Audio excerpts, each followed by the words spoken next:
சிவபெருமானுக்கு உகந்த தினங்களில் மிக முக்கியமானது பிரதோஷம். அதிலும் சுக்கிரனுக்கு உரிய வெள்ளிக்கிழமையில் வரும் பிரதோஷம் சுக்கிரவார பிரதோஷம் என்று அழைக்கப்படுகிறது. இது மிகவும் விசேஷமானது மற்றும் மங்களகரமானது.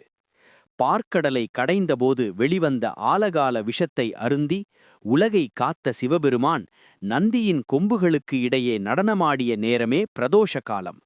ஒவ்வொரு மாதமும் வளர்பிறை மற்றும் தேய்பிறை திரையோதசி திதிகளில் மாலை 4:30 மணி முதல் 6 மணி வரை இந்த வழிபாடு நடைபெறுகிறது.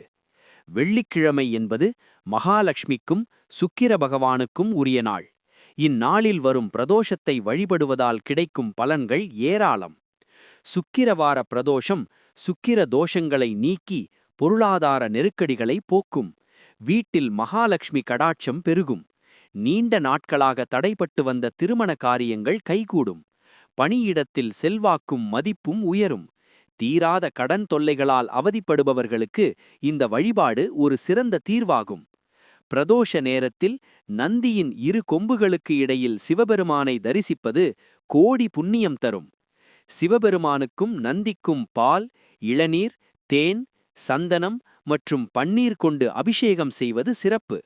மகா பயனை தரும் வில்வ இலைகளால் ஈசனை அர்ச்சிப்பது பிறவிப் பிணியை அறுக்கும். பிரதோஷ வேளையில் கோவிலில் தீபம் ஏற்றி வழிபடலாம் அல்லது வீட்டிலேயே நெய் தீபம் ஏற்றி ஈசனை தியானிக்கலாம். ஓம் நமசிவாய என்னும் பஞ்சாட்சர மந்திரத்தை பிரதோஷ காலத்தில் உச்சரிப்பது மன அமைதியையும் ஆன்மீக பலத்தையும் தரும்.